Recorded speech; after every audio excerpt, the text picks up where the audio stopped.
¿Qué tal amigos? ¿Cómo están? Mi nombre es Eduardo Constantino y sean bienvenidos a mi canal.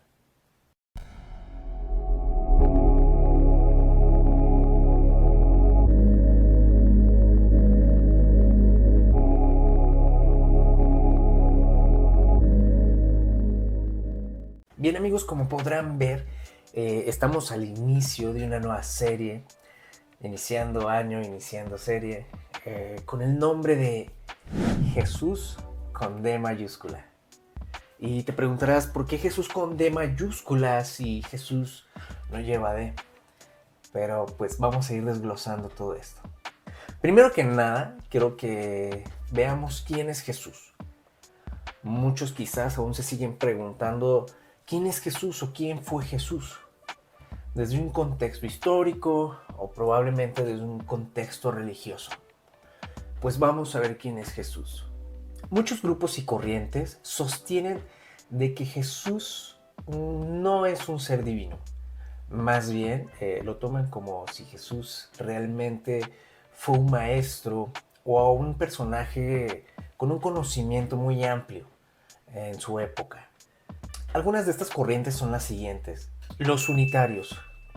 Los unitarios sostienen que realmente Jesús fue un profeta o un maestro muy importante en su época, pero no le atribuyen ningún don divino y ni siquiera que es hijo de Dios. También tenemos a los testigos de Jehová.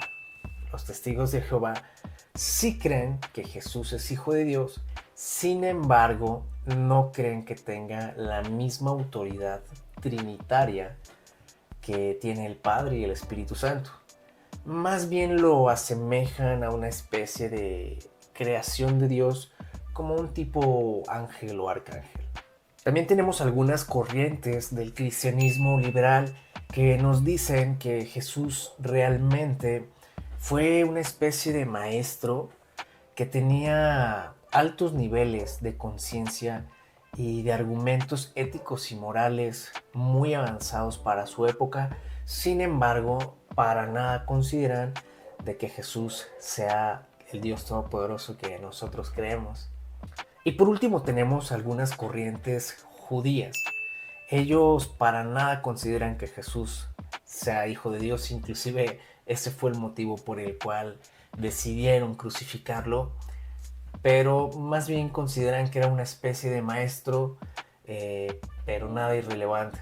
Realmente ellos no consideran que Jesús fuera relevante en su época y no lo consideran un Mesías y mucho menos un Dios.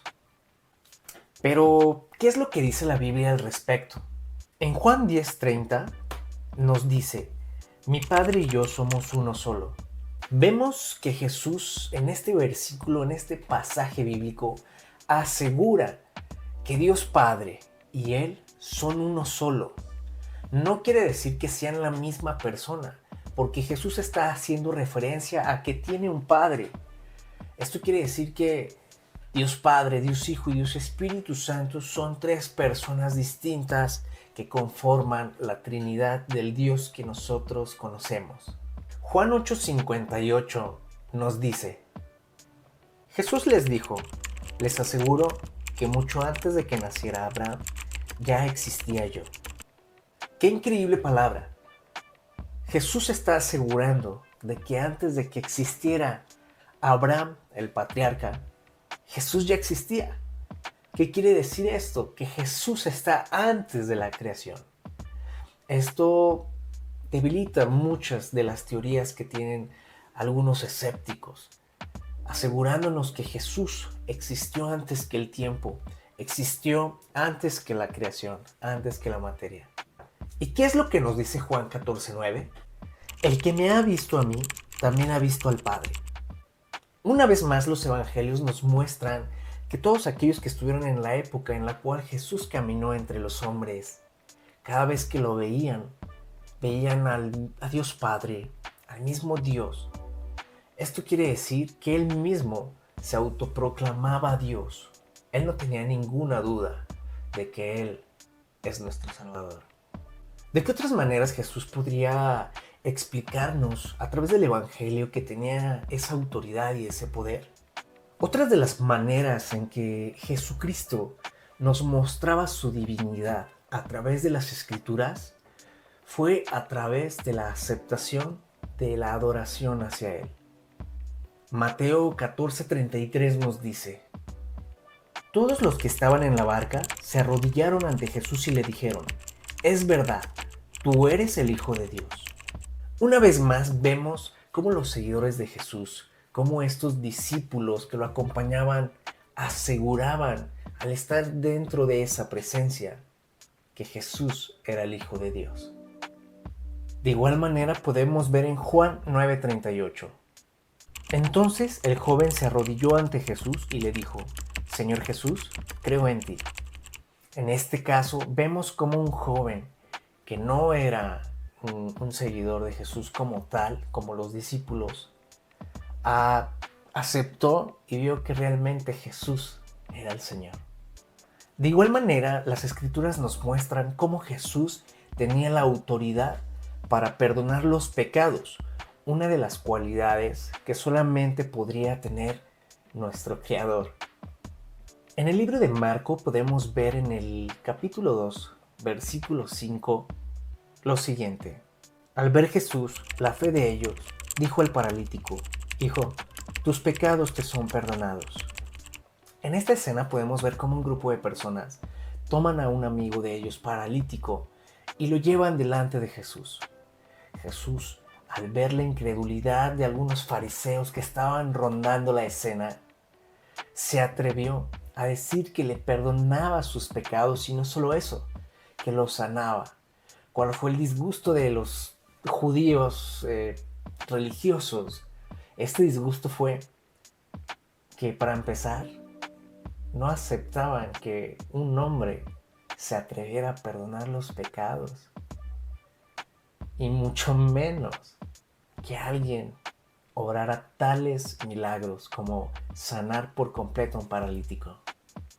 También podemos ver que Jesús se atrevía a tomar el título de Hijo de Dios, lo cual era considerado una enorme blasfemia para los religiosos de aquella época y también para los de ahora. Veamos Mateo capítulo 16, versículo 16. Respondiendo Simón Pedro dijo: Tú eres el Cristo, el Hijo del Dios viviente. Entonces le respondió Jesús: Bienaventurado eres, Simón, hijo de Jonás, porque no te lo reveló carne ni sangre, sino mi Padre que está en los cielos. Una vez más podemos ver cómo Jesús admitía ser totalmente el Hijo de Dios, diciéndole a Simón, a Pedro, que estaba en lo cierto, que estaba reconociendo que Jesús era el Hijo de Dios. Y por último podemos ver cómo Jesús tenía toda autoridad. Lo demostraba también a través de las Escrituras. Lo podemos ver en el siguiente versículo. Mateo 28:18. Y Jesús se acercó y les habló diciendo: Toda potestad me es dada en el cielo y en la tierra. No sé tú, pero vemos aquí en la tierra gente con mucho poder. Poder sobre territorios, poder sobre empresas, negocios. Incluso podemos ver el poder que nuestros padres ejercen en nuestras vidas. O que el poder que podemos ejercer sobre otras personas al momento de negociar o manipularlas, ¿verdad? Pero también podemos ver que solamente hay alguien que tiene todo poder sobre los cielos y sobre la tierra. ¿Y a qué se refería Jesús con esto? Pues sencillo, Él tenía toda potestad sobre dimensiones espirituales y sobre nuestra dimensión material. Él tenía toda potestad, me equivoqué. Tiene toda potestad y autoridad sobre todos nosotros y sobre todo el campo espiritual que nos rodea. Él es Dios. Y bien, amigos, pues esto ha sido todo por el video de hoy. Espero que vayamos comprendiendo el por qué el título, Jesús con D mayúscula. Pero de igual manera vamos a seguir revelándolo a través de los siguientes capítulos de nuestra serie. Si te gustó este video, te pido por favor que le des like, que te suscribas y que actives la campanita para que YouTube te esté avisando de los próximos videos que estaremos subiendo. Te mando muchas bendiciones. Yo soy Eduardo Constantino y nos vemos hasta la próxima.